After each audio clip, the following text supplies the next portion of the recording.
موتور سینه‌اش گیر کرده نمیرفت دام اونجا. دو لعنتت کنه. ات کنش چراغتی بگیر. چراغتی بگیر. یاره. چهار نگاه. یک برابر بگیر. بندازی پشت. گاف یک تیویله گاف. خوبه ما نمیدونم اول.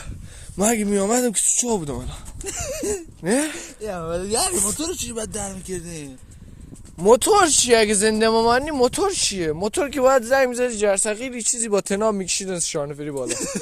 خودت اگه زنده مامانی اینجا هلیکوپترم نمیام. یاره محسن اینجا سینه‌اش خدا ای موتور بگیر. سینه‌اش گیر کرد که کسخل نرفت.